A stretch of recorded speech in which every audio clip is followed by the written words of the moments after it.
Bonjour à tous. Donc, je suis Mathias Lévy-Noguer, je suis directeur général de Logeo.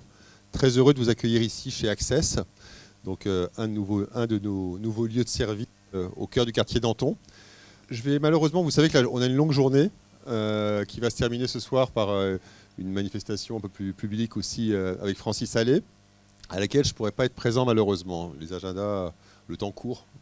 Et donc, je voudrais profiter de l'occasion pour accueillir Francis, que je suis très très heureux et très honoré d'accueillir aujourd'hui parmi nous. Je voudrais remercier Éric Fabre, qui est une connaissance de longue date, un ami qui a facilité la mise en relation, qui a rendu possible cette rencontre. Et puis au passage, je félicite aussi toutes les équipes de Logeo qui ont organisé cette journée avec Francis Allais. Quelques mots quand même sur pourquoi on est là aujourd'hui et pourquoi Logeo a provoqué cet événement.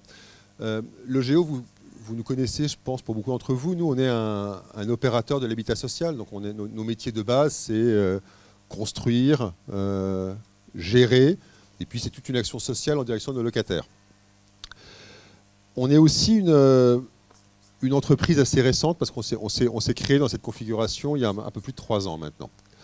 Quand on a créé notre société, il y a 3 ans, après différentes réorganisations, on avait inscrit la dimension environnementale au cœur de notre stratégie.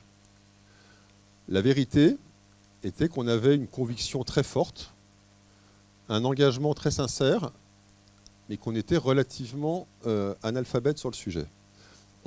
Jusqu'à maintenant, et je pense qu'on n'était pas les seuls dans ce cas-là, mais jusqu'aux années 2010, les questions environnementales, on les voyait quasiment sous un angle unique, qui était mais comment est-ce que j'arrive à réduire les charges que payent nos locataires? Voilà, donc comment j'arrive à... Et puis on ne voyait pas plus loin que ça. Et donc on s'est dit, là c'est pas possible, il faut qu'on travaille. D'abord on a recruté Marie, qui est ici, notre directrice environnement, qui est devenue notre Sherpa. Et on lui a dit, bah, écoute, aide-nous à construire une stratégie cohérente et qui a un impact. Parce qu'on avait l'intuition que gérant 25 000 logements, accueillant donc 50 000 habitants, construisant 600 logements par an à peu près, on avait potentiellement un impact considérable si on savait s'en saisir. Alors cette stratégie, elle a été un peu longue à construire, parce que c'est pas facile hein, de voir par quel bout on prend le problème. Et finalement, aujourd'hui, on a 4 grands sujets devant nous. Le premier, c'est la décarbonation. Donc là très clairement, notre objectif, c'est d'ici 2030 d'avoir décarboné 60% de nos logements. Donc que 60% de nos logements soient chauffés par des énergies décarbonées. C'est une réduction globale de notre impact carbone de 33% en 6-7 ans. C'est ça la trajectoire sur laquelle on est. Deuxième sujet, c'est que c'est le volet transition urbaine, comment finalement on construit différemment, comment on reconstruit la ville sur la ville, comment on recycle des bâtiments existants, comment on arrête de démolir, tous ces enjeux-là d'une nouvelle façon de faire la ville sur lesquels on est très très mobilisé. Le troisième sujet, c'est l'implication des collaborateurs et des habitants. Les collaborateurs, parce que si on ne donne pas de sens à ce qu'on fait, ça ne marchera pas. Et les habitants, parce que c'est absolument central. Encore une fois, 50 000 habitants, c'est des personnes parfois modestes. Et quand on croise les enjeux environnementaux et les enjeux sociaux, ça peut être très sensible. Et donc, il y a un vrai enjeu. Donc, décarbonation, nouveau mode de production de la ville, implication des habitants. Et le quatrième sujet, c'est l'adaptation à la biodiversité. Alors, c'est vrai que... on a dû apprendre progressivement, et ça a posé un regard neuf sur ces questions, en passant un peu d'une idée où jusqu'à maintenant, pareil, on avait l'idée qu'on avait des immeubles avec un cadre de vie vert autour, à une prise en considération de la qualité de ces espaces verts, de leur contribution à la lutte contre les épisodes caniculaires, à la biodiversité, au développement de la faune et de la flore. On se rend compte aussi, on en a reparlé d'ailleurs ce midi avec Francis, que derrière ça, il y a des changements assez sous-jacents de notre métier lui-même. C'est finalement, est-ce qu'on construit, puis après on recrée un peu de nature autour de là où on a construit, ou est-ce que finalement on s'intègre dans un environnement naturel existant et on essaye de l'aggrader le plus possible. C'est une logique de temps long, c'est une façon de penser qui est assez différente de ce qu'on faisait traditionnellement.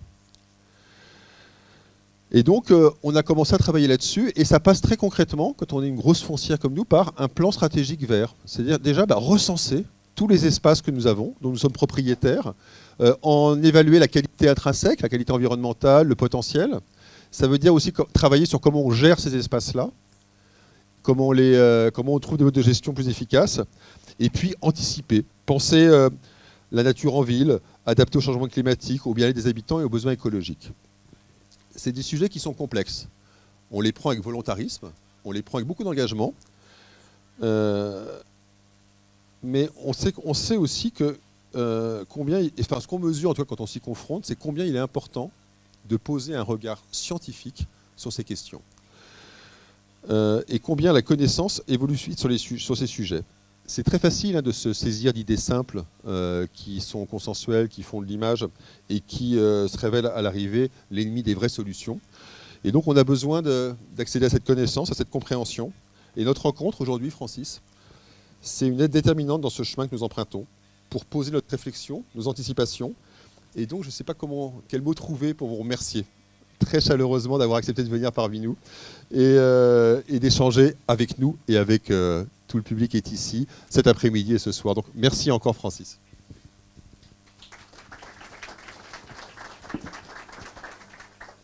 Je joins également les remerciements pour votre présence et peut-être, donc là vous tenez le manifeste de l'arbre en ville qui a été édité.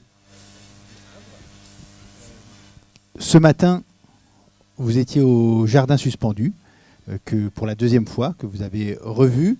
Je suis le moins sachant dans cette salle sur la question de l'arbre en ville. Ce qui m'intéresserait pour un novice comme moi, c'est votre première impression sur ces jardins que vous avez visités ce matin et notamment les serres que vous avez découvertes ou redécouvertes. Bien, bonjour à toutes et à tous. Je voudrais d'abord dire que les jardins suspendus, pour moi, c'est un fort militaire changé en jardin botanique, et là, bravo. J'ai beaucoup apprécié, je reconnais cet endroit, il a changé un peu depuis ma première visite. C'est un endroit très étonnant. C'est pas la meilleure époque pour le voir, mais enfin.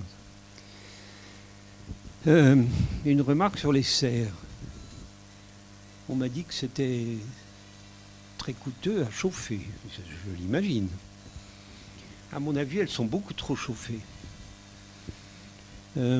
Parce que quand on est en hiver dans l'hémisphère nord, on est en saison sèche dans les tropiques de l'hémisphère nord. Et donc il faut tenir compte de ça. On pourrait baisser la température de 4 ou 5 degrés sans problème. Et on pourrait aussi éviter d'arroser puisque c'est la saison sèche. C'est quoi des tropiques sans saison sèche? C'est un peu ce qui se passe dans les serres, je crois. Voilà. Bon. Petite note technique.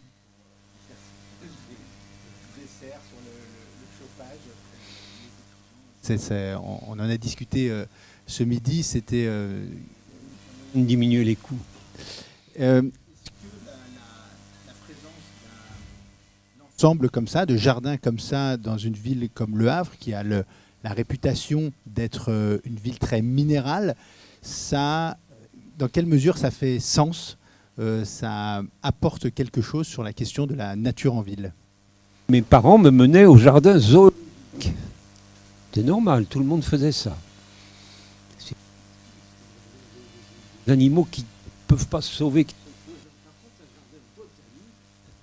Ça me plaît complètement, parce que les arbres, si vous les mettez dans un coin et qu'ils ne bougent pas, ça ne va pas leur manquer. Il y a une autre chose, c'est que un animal qui se sauve d'un jardin zoologique, il est abattu très vite. Surtout s'il est un peu dangereux, ou même si on craint qu'il soit dangereux. Par contre, un arbre qui se sauve, personne ne s'en aperçoit. La graine va... Et il va falloir attendre peut-être un demi-siècle avant qu'un naturaliste assez avisé se dise « Mais cette plante-là, elle n'est pas chez nous. Elle ne devrait pas être là. D'où vient-elle » Et puis, de toute façon, on ne le déclare pas aux autorités et on la laisse pousser. On comprend qu'on préfère les jardins botaniques. Je ne sais pas si j'ai répondu à votre question. Je...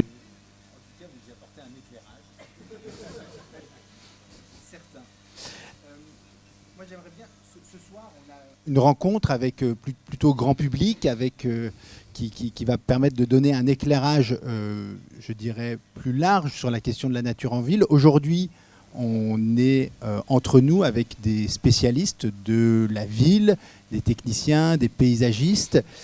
J'aimerais bien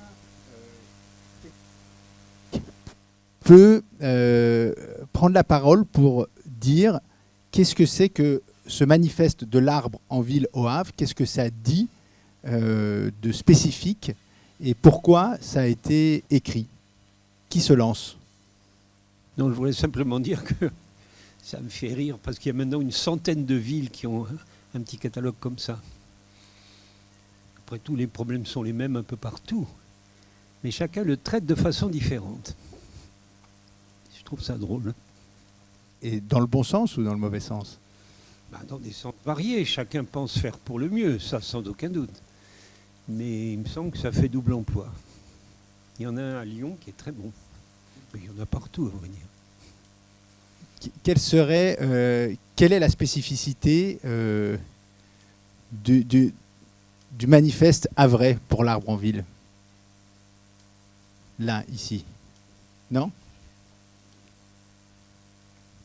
Profitez, hein, on est ensemble. L'idée, on peut continuer à discuter tous les deux. Moi, ce que j'aimerais bien, c'est de saisir cette occasion pour échanger, et notamment sur le Havre, qu'est-ce que c'est que les arbres au Havre, et dans quelle mesure, quelles sont les spécificités liées à ce territoire. Il y a des spécificités havraises des arbres en ville. Ça m'étonne, mais bon. Je vous ai dit, moi je suis le plus novice dans cette assemblée. Alors Mathias l'a dit en introduction, quand on fabrique la ville, quand on construit la ville, se pose la question de la place de la nature, de la place de l'arbre. Et en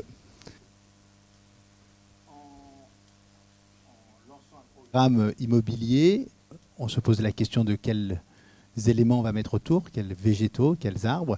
Est-ce qu'il faut penser d'abord l'ensemble immobilier et après l'installation des végétaux, ou l'inverse, de commencer par la bonne place pour les arbres, parce qu'ils demandent à avoir une place spécifique pour s'épanouir naturellement, et derrière d'envisager le déploiement d'un programme? Ma vie de croiser des arbres sans ville, des villes sans arbres plutôt, et c'est une image de l'enfer. La capitale du Mali, par exemple, ou Gaza actuellement, il n'y a pas d'arbres. Bon, donc il faut des arbres en ville. Alors là, il y a deux solutions. Soit on met les arbres d'abord, et là, quelques exemples d'arbres qui ont été précédés par les espaces verts. Il y a certains quartiers de Berlin, il y a Lyon en France, Washington. Là, on a commencé par planter les arbres et les maisons sont venues après. Sinon, on met les petits arbres trop près des façades. Et ensuite, on se voit contraint de couper les branches parce qu'elles rentrent dans les fenêtres. C'est pas la peine. Vous dites qu'il faut, avec détermination, il faut des arbres en ville, mais est-ce que ça n'est pas un peu contradictoire d'avoir des arbres dans un milieu urbain? Oui, pour la végétalisation, mais dans quelle mesure ça peut cohabiter?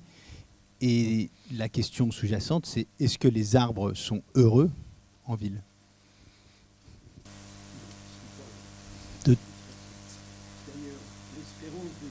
Arbre en ville, c'est à peu près le tiers ou le quart de son espérance de vie en forêt.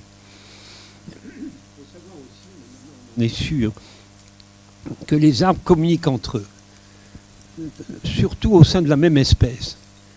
Donc un arbre isolé, c'est un arbre qui ne peut pas communiquer, et ça lui manque beaucoup. Maintenant, je crois qu'il faut tenir compte de ça. Mais il y a la question de la taille aussi. On les taille, enfin je ne sais pas comment on fait ici, je ne suis pas du Havre. Hein. Il y a Moi, des je suis du tailleurs. Midi, et quand je me suis installé dans le Midi, j'étais horrifié par les tailles. C'est quelque chose de brutalité incroyable. Alors je suis allé aux espaces verts de Montpellier et j'ai dit aux techniciens qui étaient là, pourquoi vous taillez ?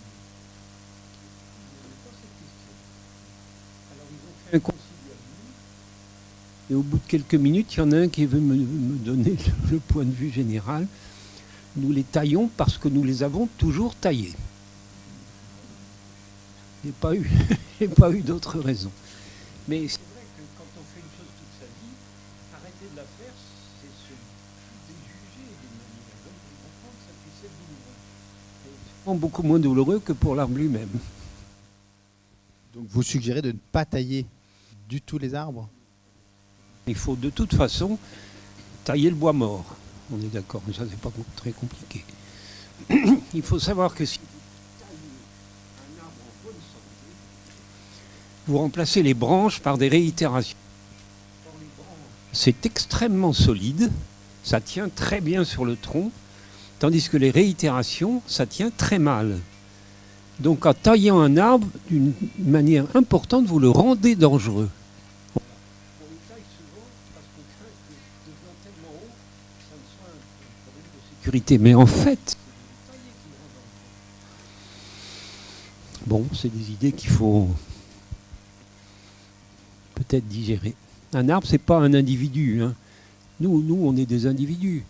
Un arbre, pas du tout. Un individu, ça veut dire indivisible. Je ne vais pas le faire, mais si je prends quelqu'un d'entre vous et que je le coupe en deux moitiés, c'est fini. Bon, je fais ça avec un arbre, ça fait 2 arbres.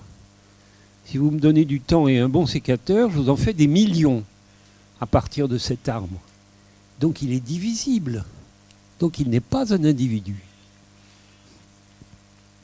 Des millions, je ne sais pas si on en a des millions ici au Havre, j'ai cru Il suffit comprendre. de faire des petites boutures. Mais dans tout cas, à bon entendeur, hein, un sécateur.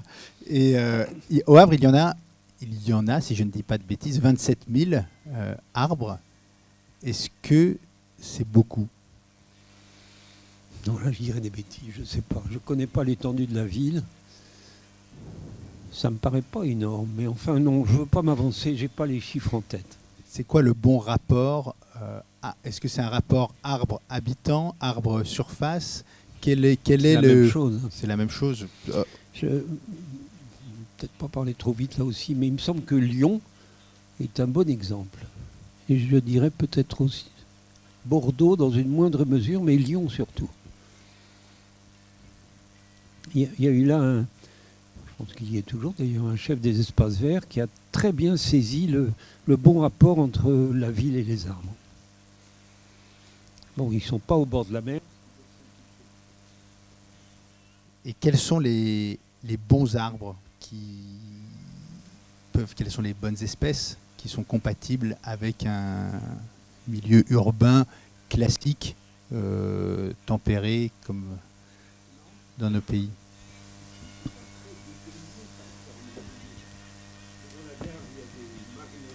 Le magnolia des États-Unis. Et je vois le long des routes des platanes. Donc c'est les mêmes plantes que dans le Midi. Mais ils sont beaucoup plus petits, ça leur plaît pas. Il me faut marrer les platanes ici. Ils sont tous chigrudis. Je vais me mettre ici autrement. Peut-être pourquoi est-ce qu'on met des platanes? C'est une plante de pays beaucoup plus chaud qu'ici. Il y aurait moyen de trouver autre chose. Quoi? Des ormes. Les ormes, c'est intéressant parce qu'ils ont été terriblement, comme tout le monde le sait, ils ont été décimés par la graphiose. Ah oui, j'en profite pour dire que de couper un arbre parce qu'il est malade, ça me révolte. Quand on est malade, nous, est-ce qu'on nous tue? On attend soit qu'on meure, soit qu'on guérisse. Et l'arbre, c'est pareil. Soit il va mourir, soit il va guérir. S'il meurt, ok, on le coupe, ça, c'est pas un problème.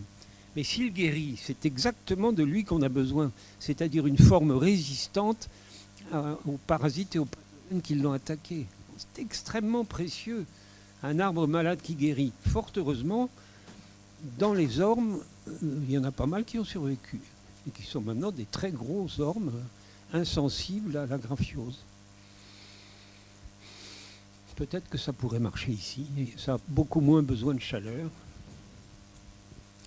Mais il y en a sûrement, on pourrait voir, il y en a sûrement des ormes ici. Un arbre, c'est aussi, donc c'est la surface visible qu'on voit, mais c'est aussi ses ramifications invisibles sous la terre.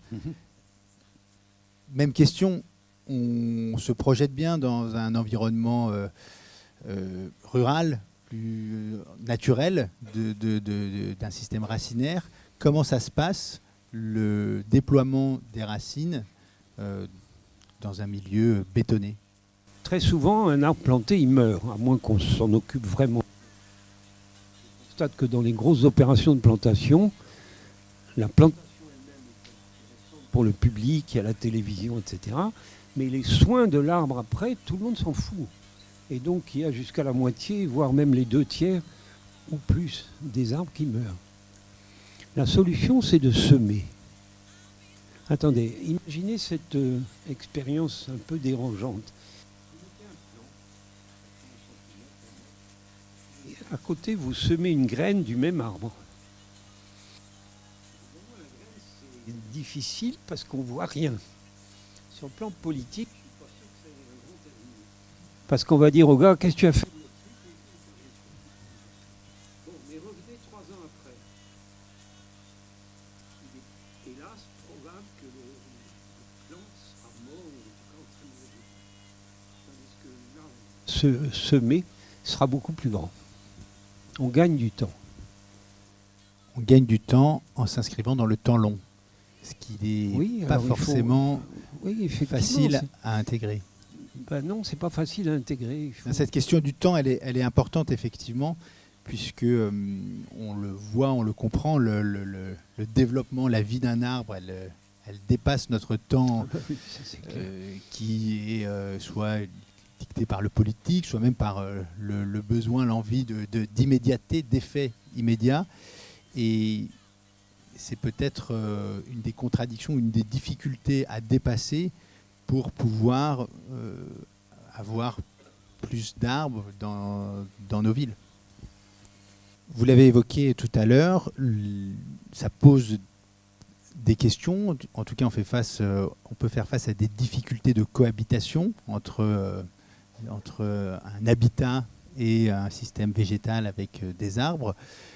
Quelles sont vos préconisations pour rendre cette cohabitation possible? Vous avez parlé de la distance, par exemple, avec les façades. Je crois que quelque chose de très précieux en ville, c'est de pouvoir apprécier le passage des saisons en voyant les feuilles jaunir, tomber, et puis quelques temps après ressortir. À cette différence près qu'en ville, quand les feuilles tombent, il faut les ramasser, alors que oui, mais en forêt, elle retourne à la terre. Et c'est ça. En tout cas, ça pose mais vraiment cette question de comment de la bonne cohabitation des arbres en ville et de voir comment nous, qui participons à fabriquer la ville, pouvons de manière raisonnable intégrer dans nos programmes la question de l'arbre. Quels arbres, à quel endroit, effectivement, quel type d'essence, si c'est des arbres persistants ou non. Si les feuilles tombent, quelle est la bonne manière de ramasser les feuilles, la question de la taille. En tout cas, c'est des choses qui ne sont pas si simples.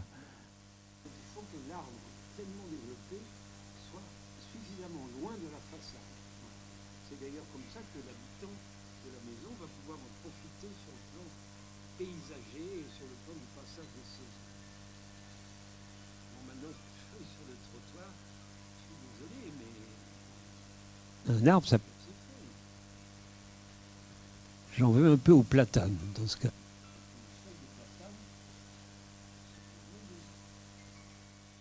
y a des feuilles qui s'accrochent aussi. J'ai vu que vous en aviez une sur votre manche qui vient des jardins. Oui, c'est une ortie des Canaries. Avec un système de velcro sur la laine.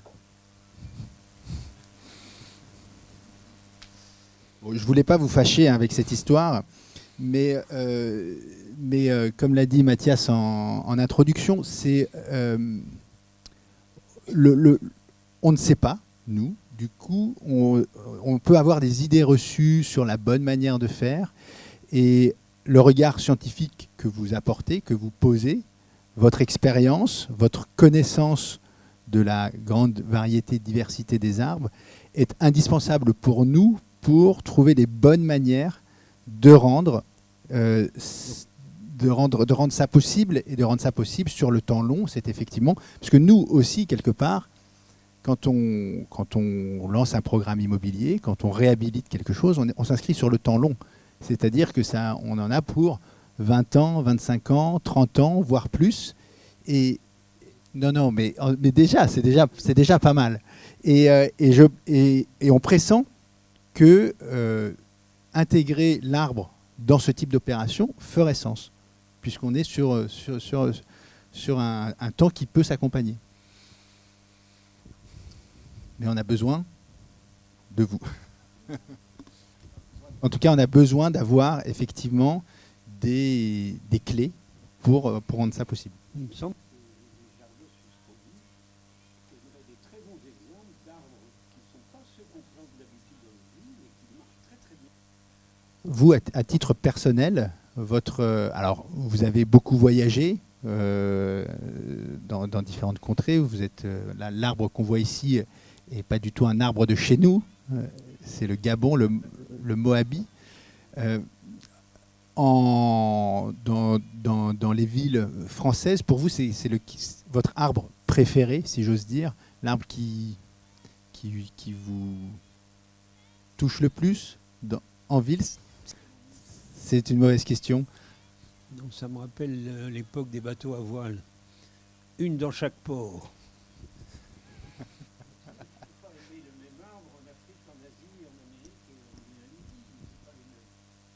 Je propose d'ouvrir la conversation. Si certains d'entre vous veulent poser des questions, prendre la parole, alors je vous passe le micro. Comme on est en train de filmer la rencontre, ça permet de pouvoir avoir la parole de tout le monde. Merci. Moi, je voulais revenir sur la question des conifères qui a été évoquée, parce que j'observe souvent que lorsqu'on replante, alors pas forcément en ville, mais c'est aussi le cas en forêt, on replante souvent des conifères plutôt que des feuillus. Au Havre, ça a été le cas aussi. Sur le parvis Saint-Michel, on a planté des conifères. On aurait pu planter des arbres tout à fait différents. Quelle est la raison principale qui fait... Ça pousse plus vite, j'imagine. Peut-être que c'est ça. Pourquoi est-ce qu'on plante si facilement des conifères à la place des feuillus? C'est une question qui m'interroge beaucoup.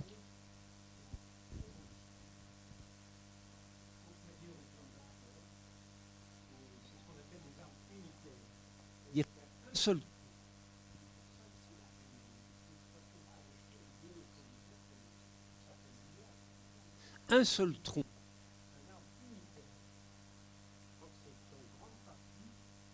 Leur succès, c'est certainement une autre partie de la réponse. Les arbres feuillus, ce n'est pas des arbres unitaires, ils sont beaucoup plus modernes, ils sont beaucoup plus astucieux d'une manière, et c'est des arbres colonnières. Ça, c'est des trucs dont je discuterai en fin d'après-midi. Merci. Est-ce qu'il y a une autre question?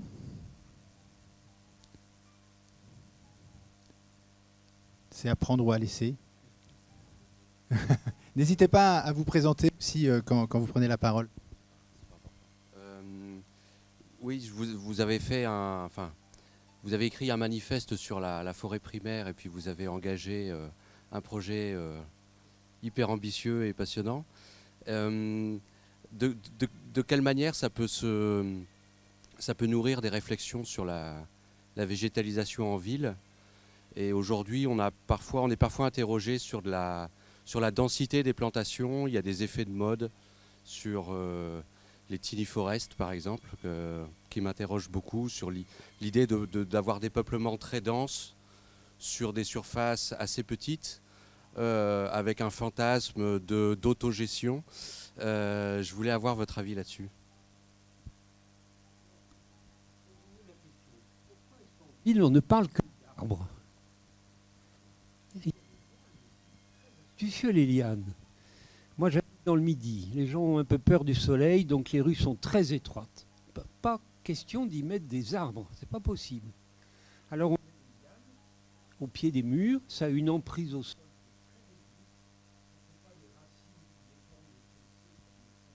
Les arbres, ça pousse très vite.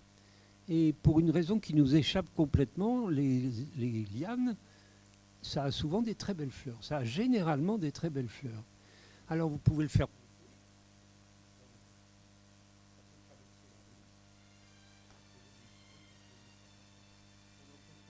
beaucoup plus vite et c'est beaucoup plus long que les arbres, hein.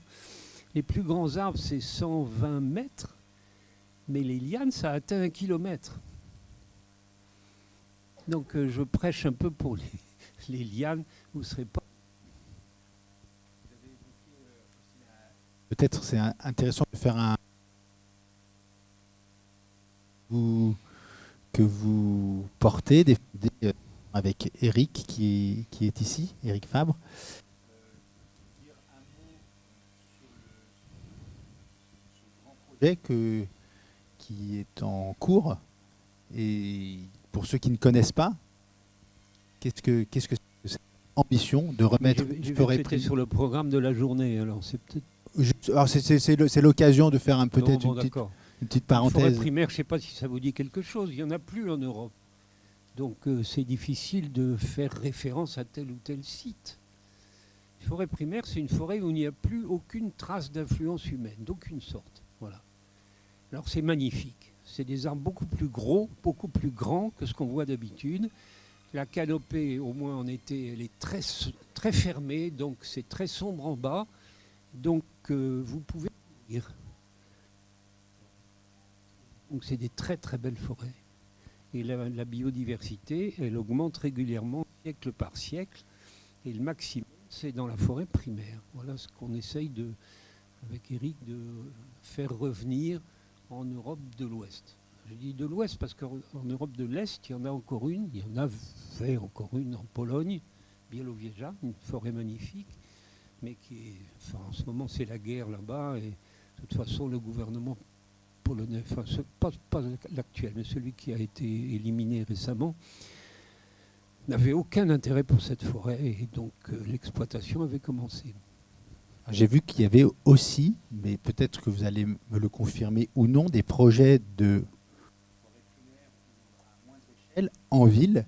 J'ai été récemment au parc national de la Poudrerie, parc forestier de la Poudrerie à Sevran, dans lequel il y a une zone forestière où la réflexion, c'est de la laisser vivre, s'autogérer et d'imaginer ponctuellement... Plantée, n'est-ce pas ? Elle est déjà plantée. Oui, elle est plantée. Mais donc de ne plus intervenir dessus. Non, d'accord, mais difficile de parler d'autogestion pour une forêt qui a été plantée. Alors, c'est peut-être pas le bon terme, pardonnez-moi. C'est d'ailleurs très intéressant, je suis tout à fait pour. Moi, j'appelle ça les forêts de Miyawaki, parce que c'est un japonais qui a lancé l'idée. Et en Europe, le pays qui est allé le plus loin là-dedans, c'est les Pays-Bas. Vous avez à Amsterdam, il y a des forêts de Miyawaki partout. Quand vous voulez que c'est cool, c'est la solution de la rédaction. C'est aussi la solution du planter des arbres après avoir amélioré le sol. Les gens du quartier sont extrêmement contents. Ils ont tout d'un coup un espace vert sous les yeux. Et voilà, ils voient les saisons, ce qui est très important. Et puis, il apparaît une biodiversité animale, modeste, mais c'est beaucoup mieux que rien. Non, non, c'est bien les forêts de Miyawaki. La forêt en ville, on en a... Il y en a eu ? Ah oui. La forêt de Montjon, qui est, alors modestement, mais un bout de forêt en cœur de ville et qui rend peut-être possible cette pénétration de la nature en ville. C'est ce dont on a tous besoin. Ouais. Encore une fois, une photosynthèse, c'est terrifiant. Moi, je ne pourrais pas vivre. C'est-à-dire que vous considérez aussi que la question de la nature et de l'arbre en ville, elle est essentielle.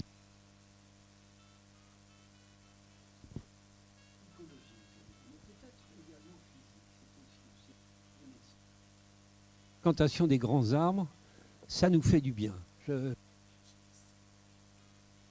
corporation que j'admire beaucoup, c'est les grimpeurs et lagueurs. Les gens qui passent leur vie à grimper dans les arbres, eh ben, ils sont en super.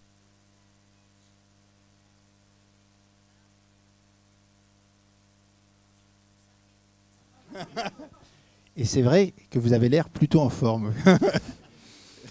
Il y en a qui viennent de Château-Farine. Je ne sais pas si ça vous dit quelque chose. C'est une école pour former des gens comme ça. Voilà.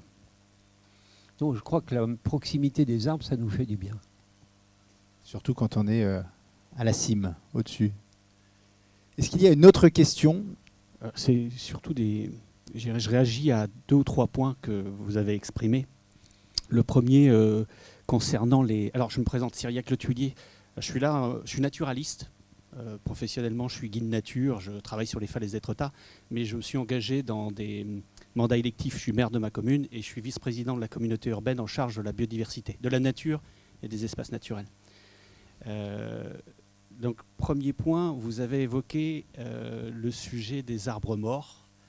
Il y a les branches mortes qu'on peut couper, c'est vrai, ça pose un problème de sécurité dans la ville, mais l'arbre, une fois mort, peut aussi jouer un rôle. Alors évidemment, en ville, ça peut paraître un peu compliqué, mais juste rappeler que l'arbre mort, sur pied ou gisant au sol, il joue un rôle essentiel pour le cycle complet de l'écosystème forestier, si jamais ça avait échappé à quelqu'un ici. Mais je pense que tout le monde... Mais on les laisse au sol, on les laisse pourrir, et c'est comme ça qu'on régénère le sol. C'est la raison pour laquelle, sous les forêts, il y a des sols qu'on ne peut pas imaginer plus fertiles. Deuxième point, là on rentre plus dans le domaine du réglementaire et de l'urbanisme. On est avec l'OGEOCEN, on a évoqué la question des constructions, de l'urbanisation et du sujet de la place de l'arbre par rapport à cet enjeu. On va avoir un règlement à mettre en place, puisqu'on est en plein dans la mise en place du règlement du futur plan local d'urbanisme intercommunal. Et on va avoir une grosse discussion avec mes collègues élus sur les distances à imposer vis-à-vis des lisières forestières ou de la présence de bouquets d'arbres ou d'arbres eux-mêmes. Aujourd'hui, dans certaines communes, moi sur la mienne, on est à 10 mètres. Jamais moins, on est sur cette règle-là. On a des intercommunalités qui ont mis 30 mètres. Et le Centre régional de propriété forestière recommande 50 mètres. Ça gage, alors, en termes de distance vis-à-vis des lisières forestières.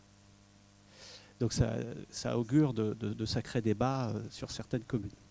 Et puis le troisième point, ça concerne... Alors l'arbre dans la ville, c'est une chose, mais effectivement, la forêt dans la ville, vous avez évoqué la forêt de Montjon, et d'autres exemples. Alors je ne connaissais pas celui que vous avez cité, mais j'ai eu l'occasion d'aller à Saarbrücken, de 1000 hectares, du centre-ville, donc c'est une agglomération de 400 000 habitants, et vous prenez le bus, en 10 minutes vous arrivez au cœur industriel. Je crois que ça doit être une zone d'exploitation du charbon, et elle n'a pas été exploitée depuis 150 ou 200 ans. Les Allemands l'appellent Urwald, ça veut dire la jungle, et c'est extraordinaire dans le pouvoir éducatif que ça peut avoir vis-à-vis des citadins pour les sensibiliser à la nature sauvage. Chaque grande ville de France devrait avoir un espace boisé de 1000 hectares pour sensibiliser les citadins à la nature sauvage. Ça me fait passer, Eric, ça doit te faire penser à une réflexion que nous tenons d'un maire de la région Grand Est qui nous dit que chaque grande ville devrait avoir une forêt primaire à proximité. La ville de Strasbourg a 5000 hectares de forêt. C'est les héritages successifs. Et une des interrogations de la mairie de Strasbourg, c'est de mettre une grande partie de cette superficie forestière en libre évolution. Mais c'est aussi, ça rejoint la préoccupation que vous aviez, il y a tout un quartier du Neuhof dans lequel tu allais te promener, dans lequel ils ont fait des analyses sociales pour voir un peu qui fréquentait cette forêt, cet ensemble forestier en bordure de grandes cités populaires. Ils ont fait d'ailleurs le constat que ceux qui fréquentaient quand même cette forêt, ce n'étaient pas forcément les habitants du quartier, et qu'il y avait un enjeu d'appropriation de cet espace forestier par les habitants de la proximité. Donc oui, il y a une conscience tout à fait aiguë de l'importance de l'arbre dans la ville, de sa proximité. Après, il faut voir les questions de distance. J'en profite juste pour répondre à une partie de la question qui était posée là. Le rapport entre les deux, j'allais dire les deux situations, c'est-à-dire se battre pour des forêts en ville. Je mettrais peut-être des guillemets au mot forêt, parce que forêt, c'est quand même un écosystème assez global avec autre chose que de la végétation et de la macrofaune. Enfin bon, il y a entre donc cette action pour plus d'arbres en ville et une bataille comme celle de la forêt primaire, c'est qu'on participe tous à des degrés divers d'une même question qui est le renversement du regard que nous portons sur la nature, c'est-à-dire du regard totalement anthropique de gens qui dominons la nature, qui devons l'organiser, y compris qui devons gérer les forêts pour que surtout elles ne meurent pas, qui devons surtout les nettoyer parce qu'il faut y faire propre si jamais il y a des arbres morts, on doit complètement renverser notre culture. Et que ce soit dans une bataille comme celle qu'on peut mener sur la question de la forêt primaire ou en ville, on est dans cette inversion du regard sur la nature. C'est-à-dire aujourd'hui, on a besoin de comprendre que nous en sommes une partie, qu'on en est vitalement tributaire, qu'aujourd'hui, la science nous dit le stockage carbone, l'utopie aujourd'hui n'est pas du côté d'un projet comme la forêt primaire. L'utopie, c'est Elon Musk. L'utopie, c'est de croire qu'on va stocker le carbone. Plus on en produit, plus on fait du charbon, du fossile.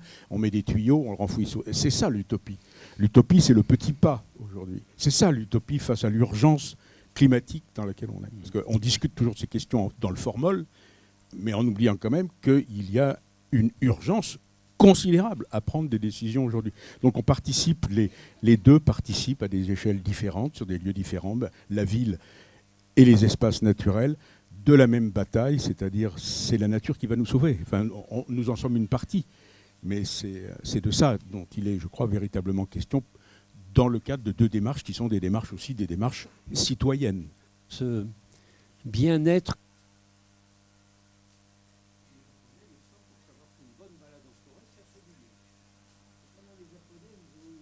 très important parce qu'ils ont analysé ça sur le plan militaire.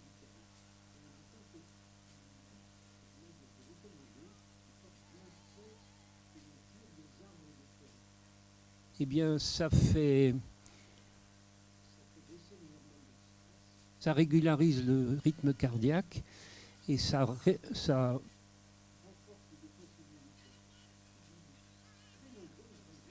quand on a des problèmes de santé, d'aller sylvothérapie. Voilà. Alors,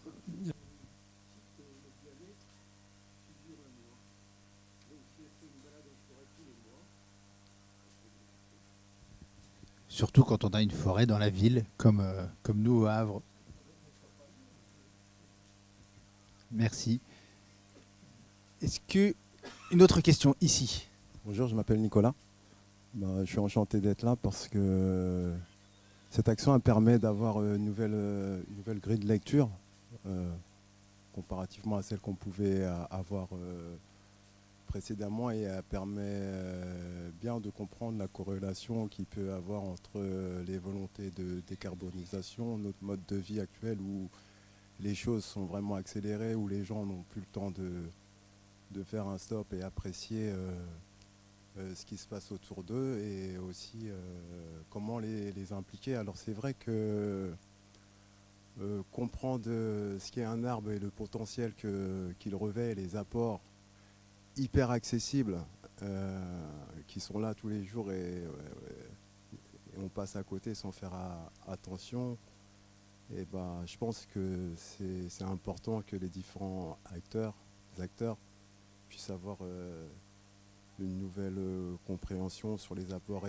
énergétiques, vous disiez, émotionnels, psychologiques, psychiatriques et autres qui apportent du bien-être dans la société qui est un peu souvent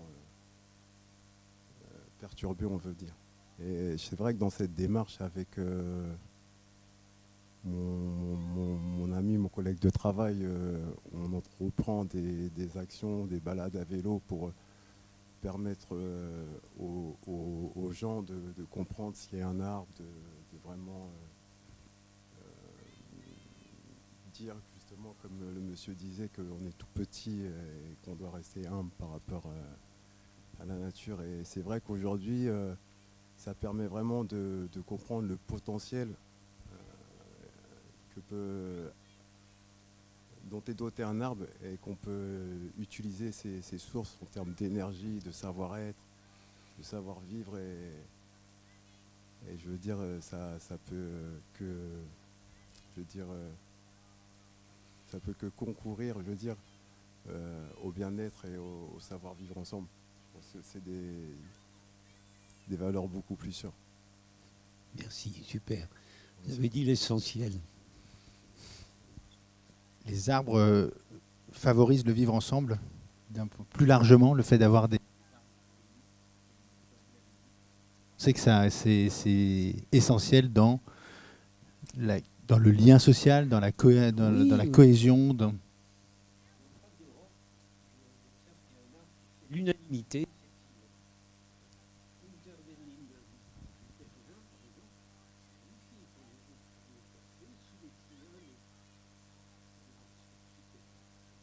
J'ai jamais entendu une critique sur les tilleuls. Voilà un arbre qui pourrait être bien en ville, à condition qu'ils ne soient pas seuls, parce qu'ils sont très bavards. Il faut leur laisser des interlocuteurs. Voilà. Et inversement, quelles sont les résistances que vous rencontrez sur les projets de renaturation ou de volonté de mettre des arbres en ville? Est-ce qu'il y en a des résistances? Et si oui, elles sont de quel ordre?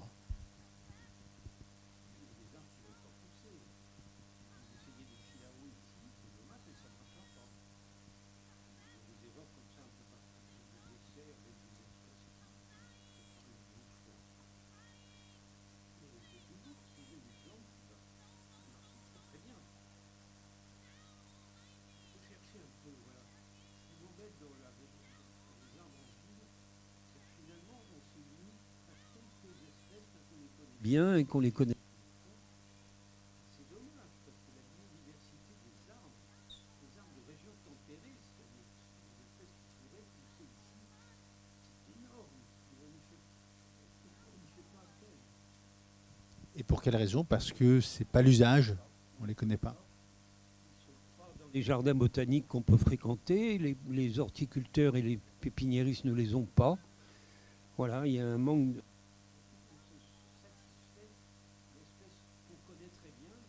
Pas forcément. On a eu au Havre, mais pas qu'au Havre, mais on était en première ligne de la tempête récemment. En se promenant dans la ville après que les arbres, pour beaucoup, avaient souffert, certains s'étaient cassés, étaient tombés. Comment vous réagissez par rapport à ça? C'est normal, c'est la vie normale des arbres de faire face aux intempéries. Est-ce qu'on peut faire quelque chose? Oui, on peut faire quelque chose.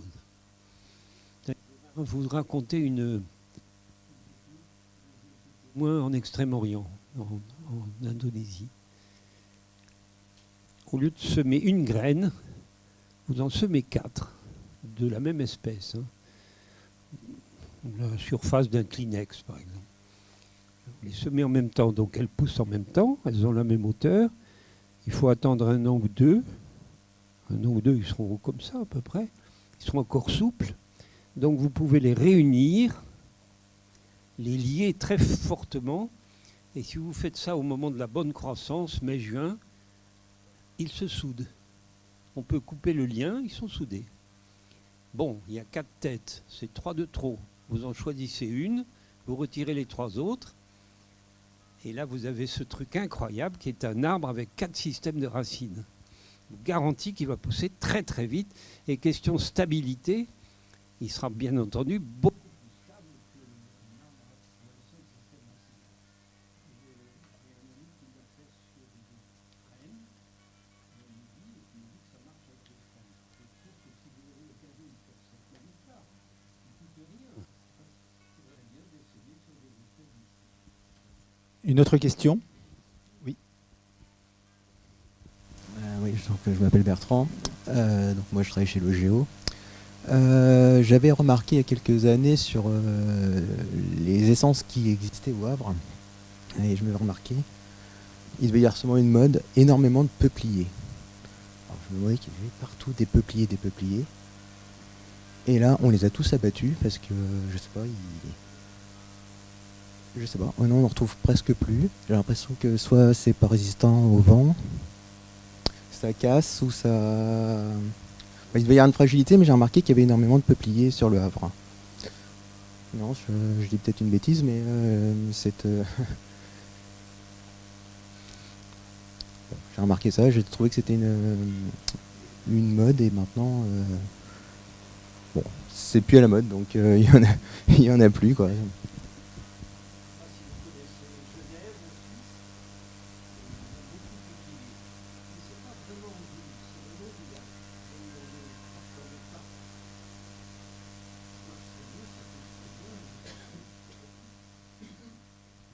Après, c'est peut-être pas la bonne essence de peuplier. Nous, c'était peuplier le plus classique. Non, c'est pas le peuplier. Ouais, Italie. Il y avait énormément d'Italie. Et l'Italie, en fait, alors je pense que ça poussait très vite. Ça arrangeait souvent les communes. On les plantait, pof, en quelques années, ça ressemblait à quelque chose. Non, ça arrangeait tout le monde. Ça arrangeait tout le monde et ça poussait vite. Et je sais pas est-ce que ce sont les peupliers d'Italie une essence résistante ou pas, ou ça vit pas très bien. C'est plutôt un arbre pour les haies. Bonjour, Monsieur Lopez Manuel. Peut-être quelques éléments de réponse. Je pense que vous l'avez bien analysé. Le peuplier a cette capacité de pousser assez vite. Et je pense qu'à la reconstruction, beaucoup de gens étaient pressés d'avoir un environnement végétal. Et beaucoup de peupliers ont été plantés. Et effectivement, dans un deuxième temps, quelques décennies après, l'idée, effectivement, c'est de les remplacer avec une diversité beaucoup plus importante. Et ces peupliers qui ont été plantés, je dirais, à des endroits pas toujours adaptés en termes de proximité, de revêtements minéraux, etc. Aujourd'hui, on prend soin des peupliers, mais dans des environnements adaptés, loin des revêtements routiers ou trottoirs, etc. Et voilà, donc aujourd'hui, on est plutôt sur une diversification et moins de peupliers. Voilà. Mais on a bien noté les services qu'il nous a rendus quand même à l'époque, et on lui en est gré. Voilà, donc vous avez quelques éléments d'explication. Excusez-moi, mais si vous avez des jeunes...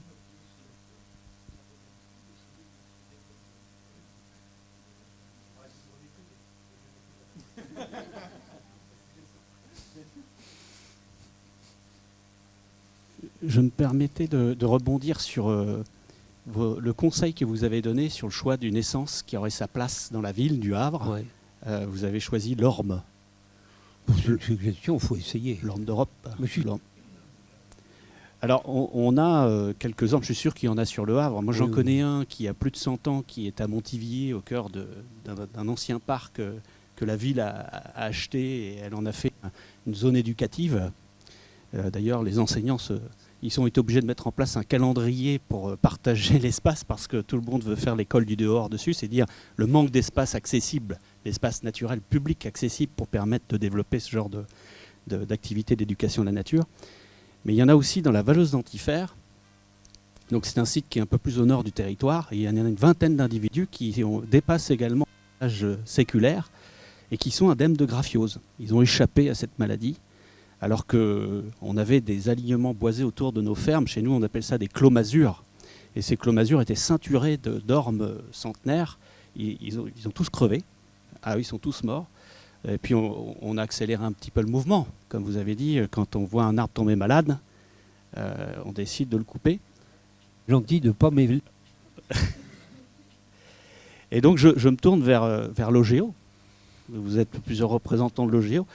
Savoir si vous ne voudriez pas participer, en accord avec la ville du Havre, à pousser vers cette essence, parce qu'on a répondu à la communauté urbaine à un appel à manifestation d'intérêt auprès de la région pour contribuer à aller chercher de la semence d'arbres sur le territoire qui justement présente une valeur patrimoniale comme l'orme pour développer une espèce de conservatoire de ces essences qui, comme l'a très bien souligné M. Allais, auraient peut-être leur place sur le territoire.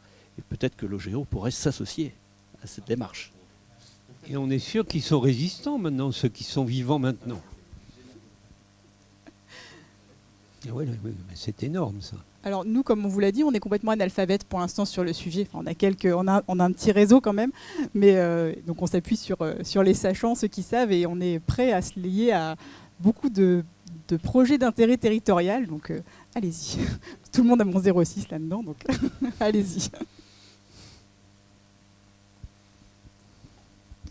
Oui, je voulais rebondir également. Je pense qu'on a un certain savoir-faire aussi aujourd'hui sur le fait de bouturer des arbres. Et s'il y a des essences qui sont particulièrement résistantes localement, autant s'appuyer sur ces essences plutôt que d'aller commander à des pépinières des essences qui ont été peut-être produites en plus, même si ce sont opérés, parfois on les a d'Europe de l'Ouest. Et malheureusement, génétiquement, c'est pas forcément les mêmes essences, et ça va.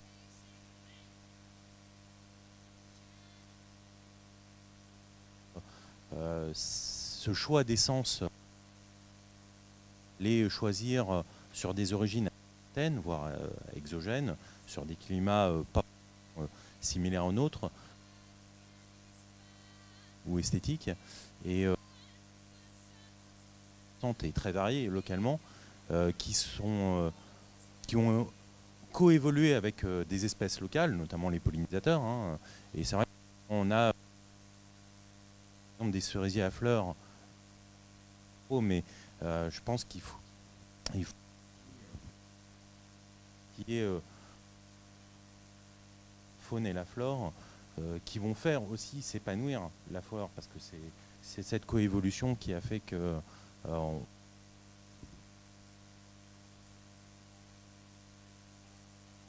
il y a des bonnes boutures et il y a des sites où elles seront mauvaises.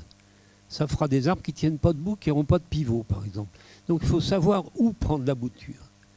Mais si on fait le bon choix de la bonne essence et qu'on sait choisir le bon endroit pour les boutures,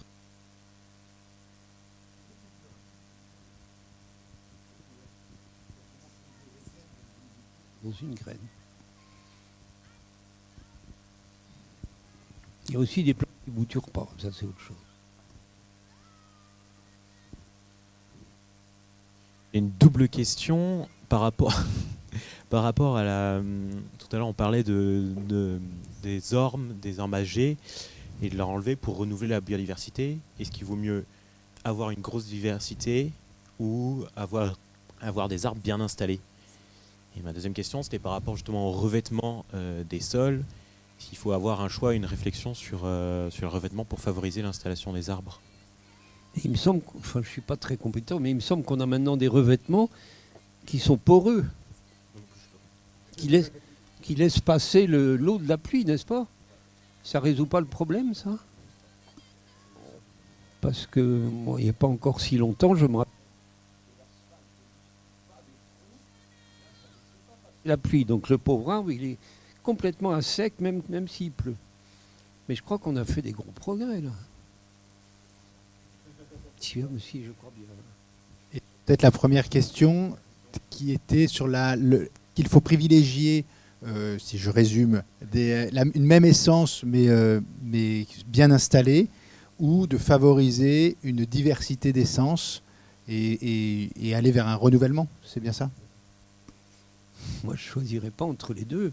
Il faut un renouvellement et que les essences soient bien installées. Il n'y a aucune raison de souffrir qu'un arbre soit mal installé. Ou alors, la bonne santé d'un arbre, ce n'est pas antagoniste de la diversité entre les arbres. Parce que derrière... Pourquoi choisir? Comment on fait? Est-ce qu'on reste dans quelque chose qui n'est pas forcément très satisfaisant, mais les arbres sont là, ils sont là et on les accompagne, ou alors on choisit de faire différemment? C'est dur parce que ça dépend de l'endroit où ça se passe dans la ville. La réponse ne sera pas la même. Ça dépend du site. Derrière, est-ce que l'arbre est sacré? L'arbre est là, quoi qu'il arrive, on n'y touche pas, ou on peut... c'est pas... Hein. Tout dépend ce qu'il a. Un arbre qui ne se porte pas bien, il faut voir s'il a une chance de s'en remettre ou si c'est vraiment foutu.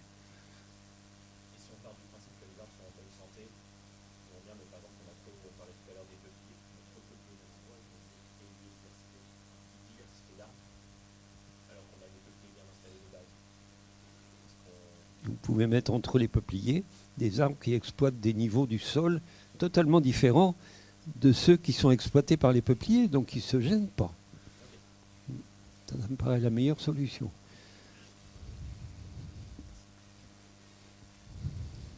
Une autre question? Bonjour, moi je suis jardinier botaniste au Jardin suspendu du Havre et j'avais une question sur le rôle des citoyens dans les plantations d'arbres. On voit beaucoup, enfin plus trop en ce moment, mais il y a quelques années c'était beaucoup la mode de faire des bombes de graines. Donc ce serait de mettre des graines dans des boules de pierre, des boules de terre pardon, et de les lancer. Qu'est-ce que vous pensez de ces actions prises par le grand public?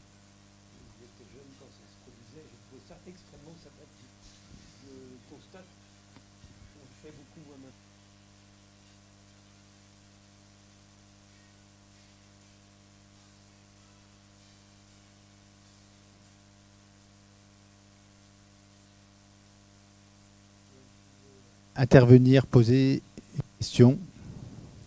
Là, je voudrais juste présenter 4 étudiants qui sont des ingénieurs agronomes et qui font actuellement un travail auprès de la communauté urbaine sur le sujet de l'arbre et de la forêt en général. On les a, entre guillemets, missionnés, c'est dans le cadre d'un stage, hein, pour essayer de sensibiliser des propriétaires forestiers à réorienter les itinéraires sylvicoles qui aujourd'hui, hélas, se dirige vers le tout économique. Vous parliez du Douglas tout à l'heure avec sa rentabilité sur 30 ans. Eh bien, ils sont en train de remplacer petit à petit les forêts natives de notre territoire de communauté urbaine. Et on cherche une solution pour essayer de faire entendre qu'on peut trouver aussi un moyen de trouver de la rentabilité économique tout en préservant certains enjeux liés à la biodiversité, au paysage et à tous les avantages, les bienfaits que vous avez développés sur l'intérêt d'aller fréquenter la forêt pour l'homme. Donc qu'est-ce que vous donneriez comme conseil à nos étudiants pour convaincre des propriétaires forestiers de faire le choix d'une gestion plus équilibrée plutôt que d'aller vers le tout économique?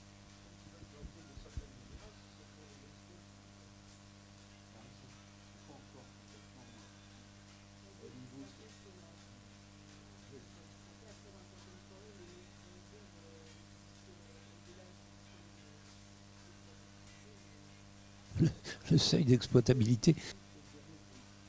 Bon. On aurait gardé des gros scies, on pourrait exploiter, on pourrait...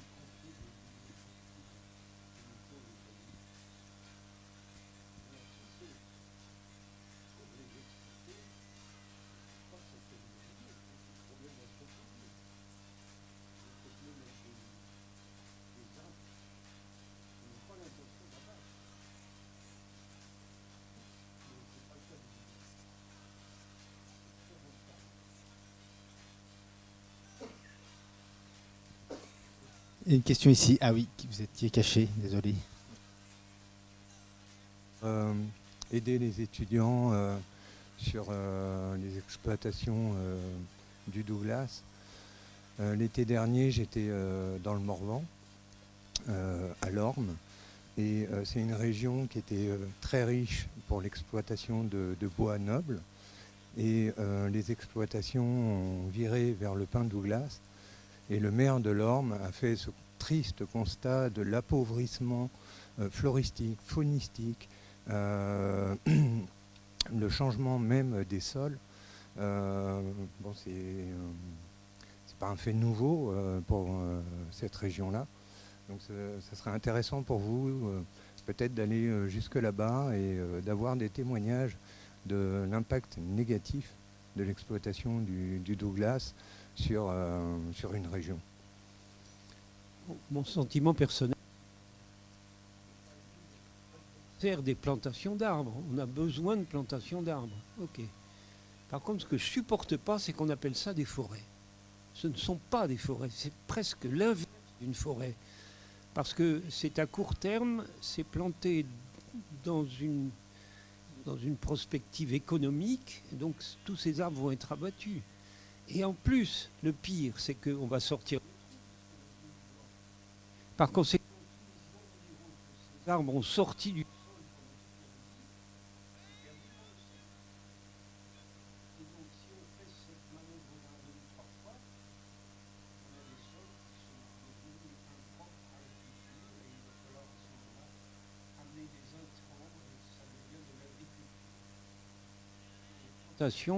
Ok, mais ce ne sont pas des forêts. Non, juste un mot sur le Douglas. Je suis du Limousin. Alors je confirme ce qui a été dit derrière moi. Allez vous promener en Limousin et vous saurez ce qui s'est passé avec le Douglas, ce que sont devenus les sols, ce que est devenue la faune. C'est une catastrophe. Aujourd'hui, on sait, des forestiers comme Gaëtan Dubus, comme Sylvain, qu'il faut, y compris dans des forêts à vocation d'exploitation, dont certaines arbres sont prélevés, il faut une diversité forestière. Il faut de la libre évolution. Dans une partie, certains, même le rapport de Dubus parlait de 25% des massifs en libre évolution. Il parlait de 25% en disant c'est une exigence pour la biodiversité. Et la biodiversité, c'est la garantie de fonctionnement de la forêt. Il faut quand même savoir que la forêt, aujourd'hui, la forêt française, le chiffre clé, c'est 82% de la forêt française est aujourd'hui en état dégradé. Dégradé grave. Source Musée de l'Homme, MNHM et Office français de la biodiversité. 18% en état convenable de conservation. La forêt française est en train de ne plus être un puits de carbone. C'est le cas des forêts du Grand Est. Donc il y a une urgence absolue en termes d'intérêt général à permettre à la forêt de redevenir le puits de carbone qu'elle était. Donc la diversité est indispensable, effectivement. Après, oui, on est confronté, mais ça c'est une des questions qui est sociétalement posée aujourd'hui. Il faut savoir ce qu'on va faire des forêts. Et dans quelles conditions on va faire du bois. Francis a évoqué la question effectivement de la scierie, des diamètres de scie, des pratiques sylvicoles. Il y a des conceptions différentes entre la sylviculture mélangée à couvert continu et l'abattage systématique. Il y a des choix de gestion à faire, il y a des niveaux de superficie forestière qui appellent des plans de gestion, d'autres pas, il y a des libertés plus grandes qui sont laissées. Je crois qu'il faut aider effectivement les propriétaires forestiers quand ils s'en préoccupent à avoir une vision beaucoup plus globale. L'arbre, ce n'est pas une ressource qui dépend du ministère de l'Agriculture, comme tu le dis très bien. Il faut sortir les arbres du ministère de l'Agriculture. Il faut sortir. Gênait beaucoup, ça.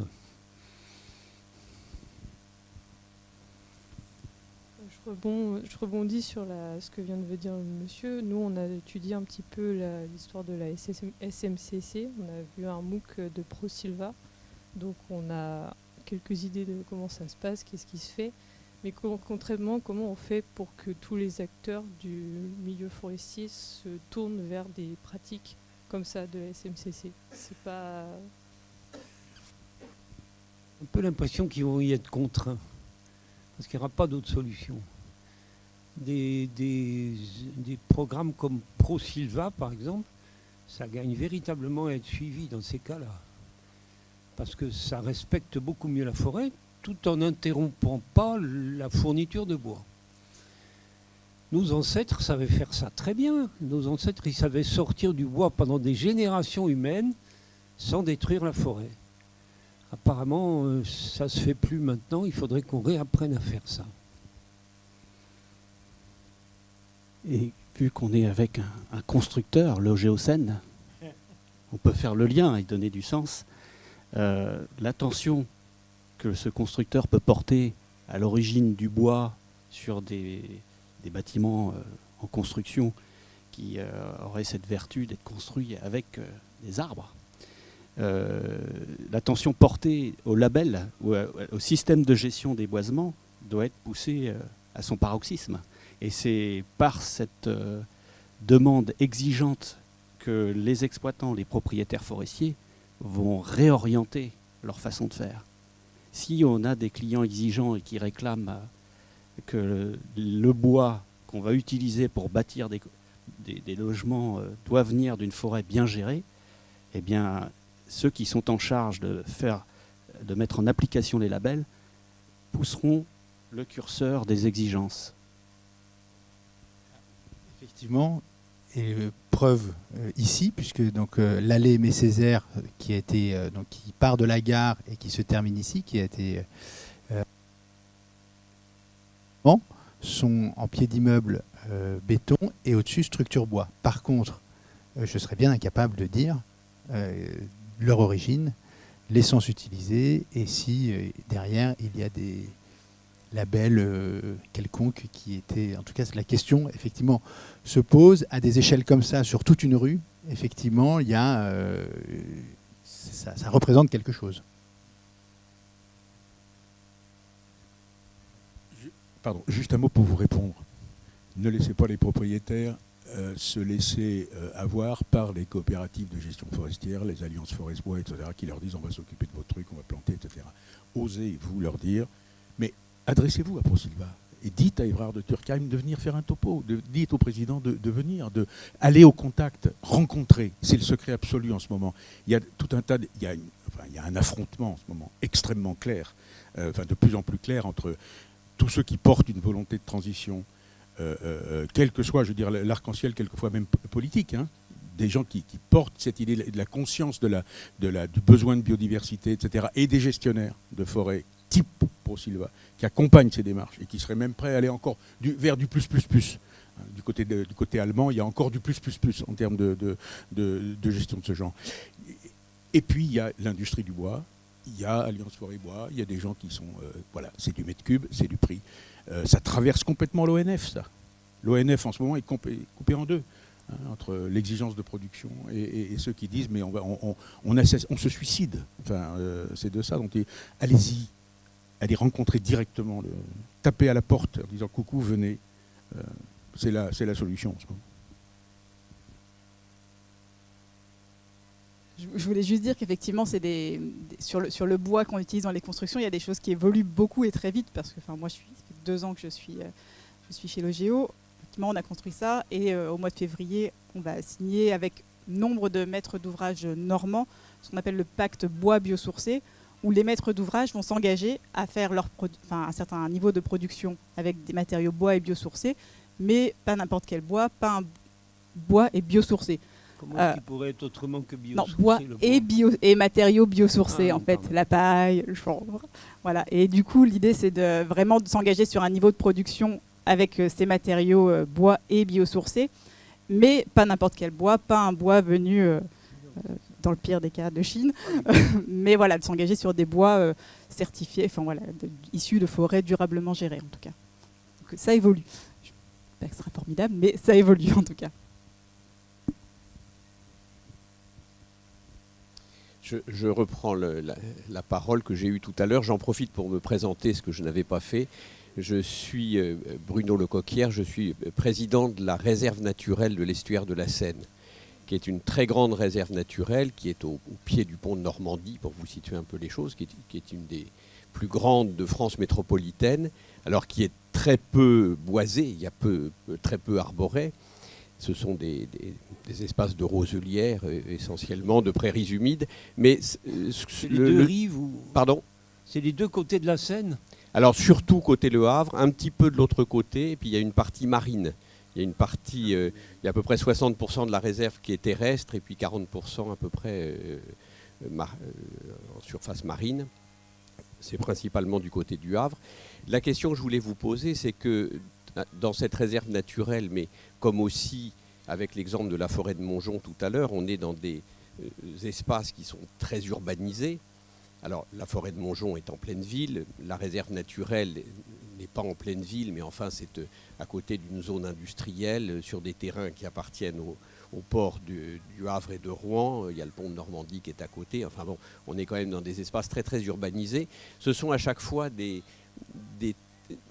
espaces qui, en réalité, n'ont de naturel que le nom, puisque la réserve naturelle a été constituée sur des terrains qui sont complètement aménagés, qui ont été remblayés avec les sédiments qui étaient enlevés dans la Seine pour... Non, à l'origine, c'était de la vase. C'était la Seine qui divaguait d'un côté à l'autre de l'estuaire, et puis on a fixé avec des digues pour permettre la circulation des navires. Il n'y a jamais eu beaucoup d'arbres.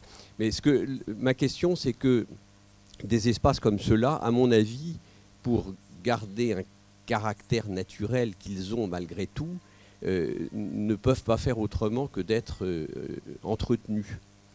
La réserve naturelle, par exemple les roselières, on est obligé de les entretenir, sinon elles s'assèchent en vieillissant et en faisant monter le niveau du sol. Donc on ne peut pas tellement les laisser vivre toutes seules. Je rejoins un peu la question des milieux primaires. Alors là, c'est pas une forêt, mais enfin, il me semble que dans des milieux très très urbanisés, on ne peut pas faire autrement que d'entretenir la nature pour lui permettre de jouer son rôle. Et je voulais avoir votre avis là-dessus quand même, parce que il y en a un petit peu, mais quand des arbres poussent, c'est le signe que le sol est en train de s'assécher.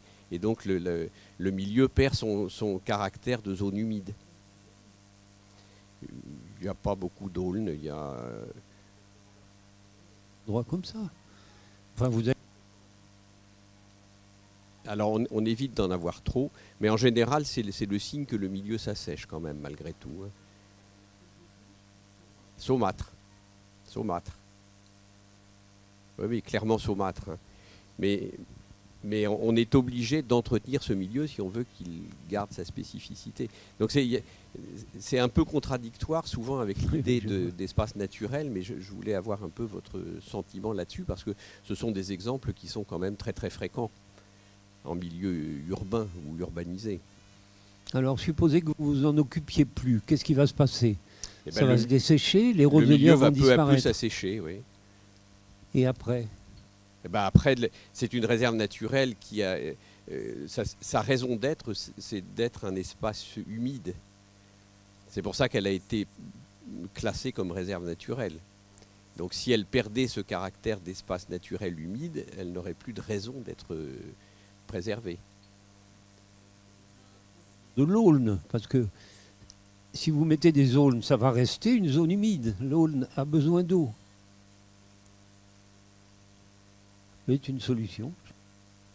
Il y a un problème particulier de cette réserve naturelle, c'est qu'il y a une pression de chasse importante dans la réserve naturelle qui fait qu'on n'est pas tout à fait libre de faire ce qu'on veut non plus.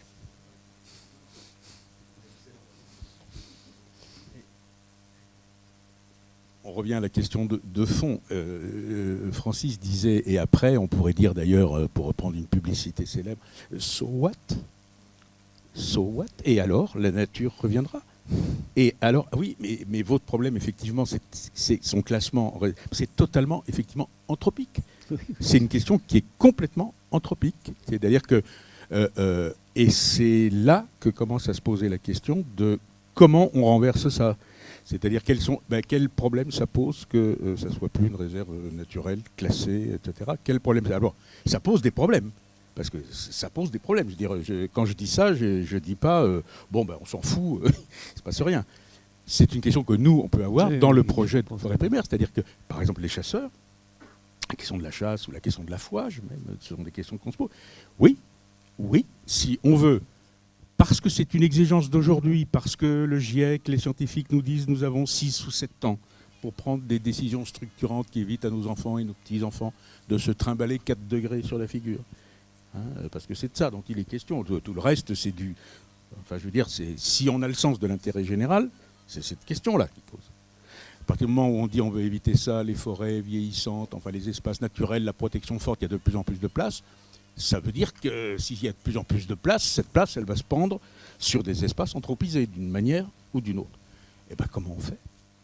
Comment on fait, y compris d'ailleurs pour réinventer des modes de développement nouveaux, c'est-à-dire, oui, revenir ou retrouver des modes d'exploitation des gros arbres, refaire des trames gros bois, réintroduire de la scierie mobile de proximité, travailler des zones de proximité pour faire de l'agriculture agroforestière, repenser des pratiques touristiques de contemplation différentes, repenser l'urbanisme, oui, des villages en zone sauvage, oui, et comment ? Des routes qui on peut les enfouir. Il y a plein d'architectes, plein de jeunes architectes et tout, qui réfléchissent à ce sont ces questions qu'il faut qu'on se pose. Comme on s'est posé il y a 20 ans, la question de tu vas mettre le papier là et tu vas mettre le plastique là. Je me souviens avoir travaillé il y a 30 ans ou 35 ans sur les campagnes de communication où il fallait dire aux gens c'est comme ça, c'est là et c'est là. On a le même enjeu aujourd'hui. Moi, je crois que c'est vraiment un des enjeux de fond d'aujourd'hui. C'est certain que sur le plan de la captation du gaz carbonique aérien, atmosphérique, les roseaux ne valent pas des arbres. Bon, c'est une question sur l'avenir, ça.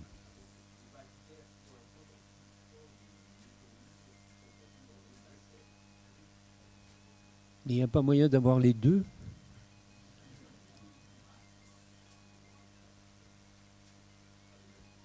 Intéressant.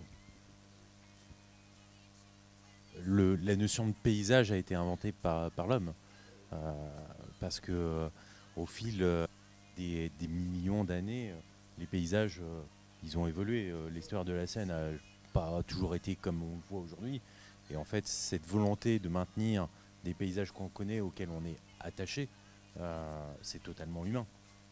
Donc j'ai pas de réponse à ta question, hein, mais quelque part, un milieu naturel, il est fait pour évoluer. Alors il s'avère que par le passé, il y avait des grands troupeaux sauvages. Il n'y en a plus trop en Normandie, en tout cas. Oui, il y a des chevaux de Camargue, mais bon, de là à dire qu'ils vont avoir un rôle très actif dans l'évolution des paysages, bon.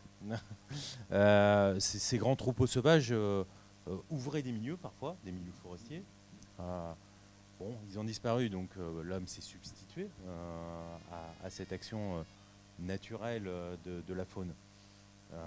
Et maintenant qu'on a mis le doigt dedans, c'est un cercle vicieux. C'est-à-dire qu'on est obligé nous-mêmes de se substituer à des fonctions qui étaient naturelles. Et c'est comme ça, malheureusement, on n'en sortira plus maintenant, à moins de dire on laisse tout repartir à la nature, mais c'est complètement contre-intuitif pour nous, espèce humaine. Bon. Après, on peut peut-être, et je sais qu'on va se rejoindre là-dessus, Cyriac, laisser des zones, effectivement, évoluer en libre évolution. Voilà. Mais, voilà. Et notamment des zones forestières.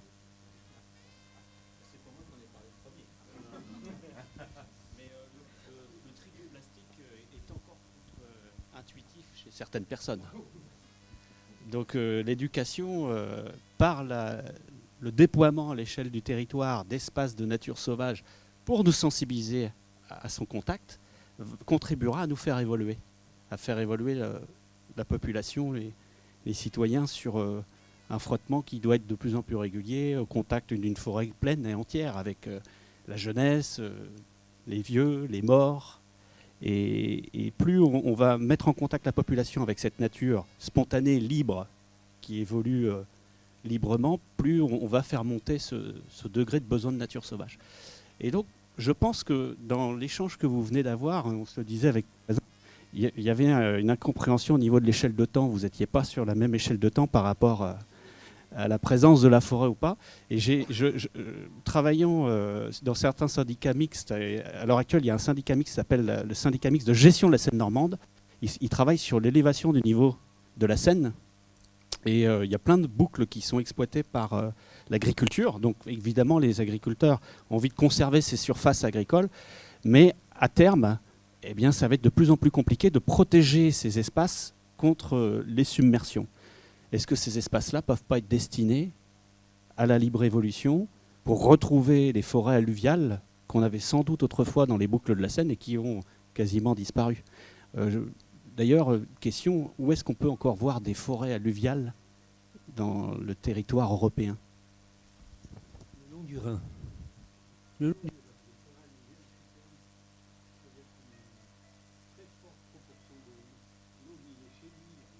parfaitement content. Pardon? Oui, sans doute, il y a d'autres endroits. Enfin, ce qui me vient à l'idée, c'est le bord du Rhin. Je comprends bien que la communication doit être au centre, à tout à chacun de se reconnecter avec l'essentiel, je vais dire. Après, quand on observe un peu ce qui se passe au niveau national, international, pardon, avec les différentes COP qui ont encore eu lieu récemment, alors c'est vrai que les acteurs sociaux, comme j'ai entendu, les différents acteurs, localement, on peut les encourager, mais quand on voit ce qui nous est servi à des étages un peu supérieurs, c'est bon, c'est pour instaurer une dynamique d'ensemble, c'est une situation à faire évoluer, il me semble. Merci. Bonjour. Moi, je reviens à la question de l'arbre en ville. Et effectivement, en se projetant au modeste horizon de ma carrière professionnelle, mettons que j'ai encore 20-25 ans à travailler, enfin peut-être plus, je ne sais pas. Aujourd'hui, on est confronté justement à la présence de ces arbres. C'est la question de tout à l'heure, qui ont peut-être été plantés avec nos prédécesseurs, avec beaucoup de bonne volonté et sûrement l'envie de bien faire. Et puis aujourd'hui, on est confronté, par exemple, à la présence, comme vous le disiez tout à l'heure, de platanes, selon des linéaires à n'en plus finir, qui aujourd'hui sont protégés, ces alignements au titre du paysage. Vous dites qu'on a des platanes qui finalement se plaisent moins au Havre qu'ailleurs. Mais aujourd'hui, qu'est-ce qu'on fait? Quelle est la bonne décision à prendre? Parce que c'est aussi une décision qui doit être courageuse, parce qu'elle fera forcément pas l'unanimité. Et là, pour le coup, c'est vraiment une question purement anthropique. Est-ce qu'il faut faire le choix de faire machine arrière maintenant et d'essayer autre chose, en se disant qu'effectivement, on a peut-être fait des mauvais choix à une époque, et puis on fait autre chose? Un de ces platanes se porte mal et disparaissent. Donc c'est une décision qu'on prend maintenant, mais qu'on exécutera sur un temps très long. Oui.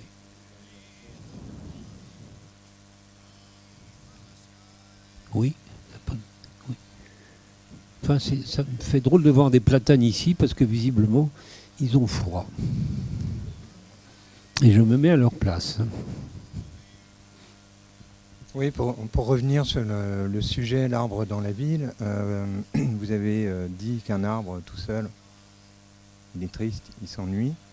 Bien souvent, dans les villes, on choisit soit l'alignement, soit en isolé, ou alors en regroupement, mais dans des parcs. Quel est le meilleur choix pour augmenter la présence d'arbres en milieu urbain?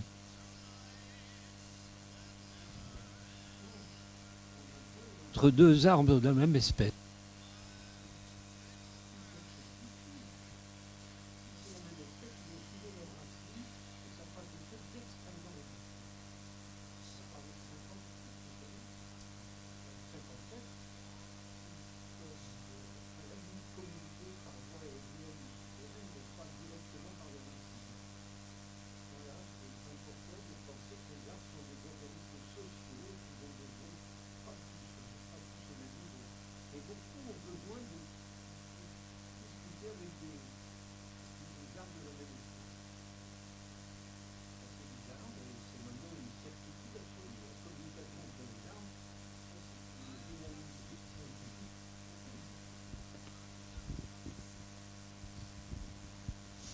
Bonjour, moi je m'appelle Alban, je travaille chez Logéo aussi et j'avais une question que je pensais naïve mais du coup ça rejoint un peu la question qui vient d'être posée sur le fait que, est-ce que de même que certaines plantes s'entraident à grandir, je pense surtout à des petites plantes, les arbres, il y a des espèces qui s'entendent particulièrement bien et qui s'aident particulièrement à grandir.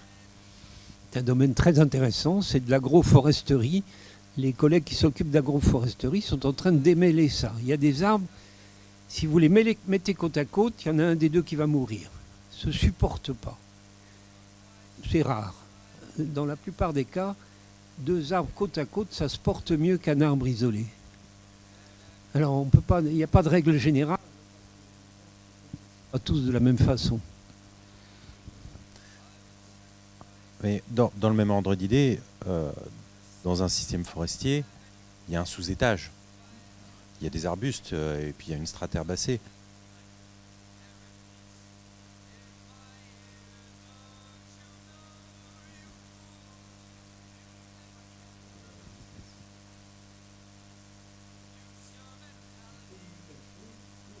C'est entre les arbres. La communication entre les herbes ou entre des buissons ou des petits arbustes. C'est les arbres, pour l'instant. Hein. On sait par exemple que les arbres, avec le lierre, pour citer une espèce, il y a des interactions fortes, il y a une forme de symbiose, une forme d'entraide, pour ne citer que cette espèce. Donc simplement, il y a des associations comme ça qui, entre arbres et autres strates, fonctionnent très très bien.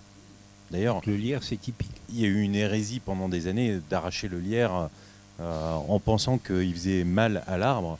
Et on enseignait aux ingénieurs forestiers de couper le lierre en bas. Quel dommage.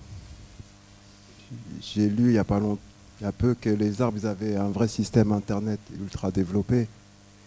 Oui, c'est un peu une comparaison journalistique. Par rapport aux différents faits météorologiques qui pouvaient... J'espère que ça marche mieux que mon internet à moi. Hein. D'accord. Ouais. Visiblement, et par rapport aux différentes conditions météorologiques, ils pouvaient communiquer en amont et produire des substances qui permettent d'être plus ou moins souples et par rapport aux dernières tempêtes dernières conditions qui étaient assez... Bon, je voulais en savoir un peu plus là-dessus. Écoutez, le dernier développement que je trouve très intéressant,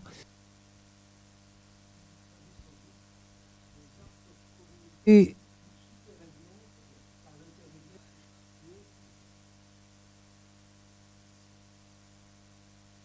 les discussions entre arbres, c'était uniquement au niveau d'une espèce. Mon collègue Marc-André Sellos vient de démontrer que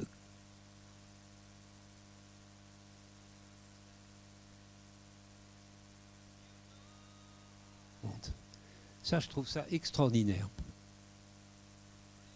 Nous autres, êtres humains, nous sommes capables d'avoir cette relation-là avec d'autres espèces, et j'ai beau chercher, je n'ai pas trouvé. Je propose de prendre là ou les dernières questions. Le temps tourne. Est-ce qu'il y en a, Eric? Pas la dernière question, c'est juste un mot-clé. Tout le monde cherche la bonne solution, la bonne réponse, etc. Et tout le monde, de plus en plus, essaie de se tourner, tant mieux, vers la réponse des scientifiques.